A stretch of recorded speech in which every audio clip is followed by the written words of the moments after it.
Let's talk about something we all know way too well. That feeling of being pulled in a million different directions, just buried under an avalanche of requests, trying to keep your head above water. Well, don't worry. Today, we're going to dive into a really powerful skill set for taking back your focus. I'm talking about the art of smart deflection. So, be honest. Have you ever said yes to something at work while every single part of your brain was screaming, "No way, I do not have time for this"? Yeah, you're not alone. That little pang of guilt or that awkward feeling when you have to turn someone down, it's universal. But what if there was a way to handle it without just saying a flat no? Okay, first things first, let's get real about the high price of always being the yes person. See, every single time you agree to some small request, you're actually saying no to your own big priorities. And all that people-pleasing, it just chips away at your time, it completely shatters your focus, and it stops you from doing the deep, important work that actually makes a difference. And that's where this idea of smart deflection comes in. Now, this isn't about dodging your work or being unhelpful, not at all. Think of it as a strategic skill. It's a way to diplomatically manage that constant flood of requests so you can protect your most valuable resources, your time and your attention. So let's get practical. Our very first tool in this smart deflection toolkit is all about redirection. The idea here is to stop being a roadblock and start acting more like a helpful traffic controller, guiding every request to exactly where it needs to go. So here's how that works in the real world. Instead of a hard no, you just redirect. Someone asks a question that's answered in the company wiki, point them to it. You're actually helping them help themselves next time. If you know someone else is the real expert, connect them. That's way more helpful for everyone involved. And hey, if you do have to take something on, loop in your manager. That way, you're not just taking on more work in secret, you're making your contributions visible. See? Every one of these is a win-win. All right, our second technique involves a tool you're probably looking at all day, every day, but maybe not using it to its full potential. I'm talking about your calendar. It's time to stop thinking of it as just a schedule and start treating it like a shield.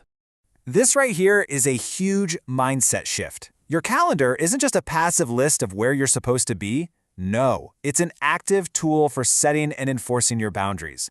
It communicates your availability before you even have to say a word. So here's your action plan. Step 1, be proactive. Block out chunks of focus time in your calendar and treat those blocks like they're unbreakable meetings with your most important work.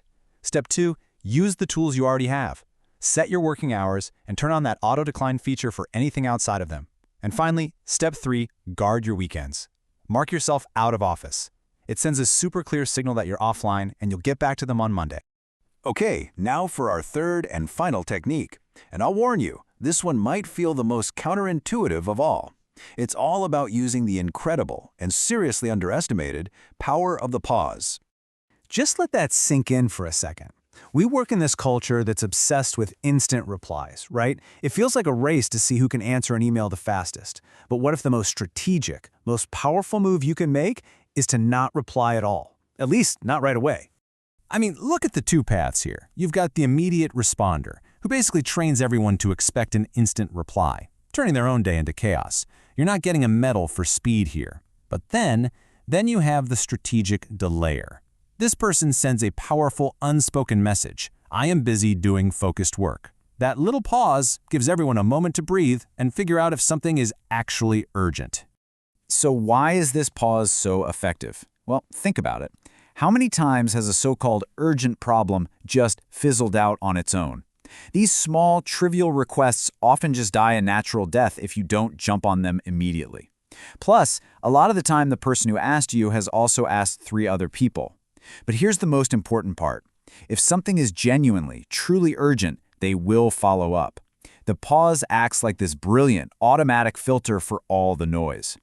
So as we wrap up, I really want you to take this to heart. Using smart deflection, protecting your time, it is not selfish, it's not lazy, it is absolutely necessary. It's about being a professional who takes responsibility for their own work and who makes sure they have the space to do that work well.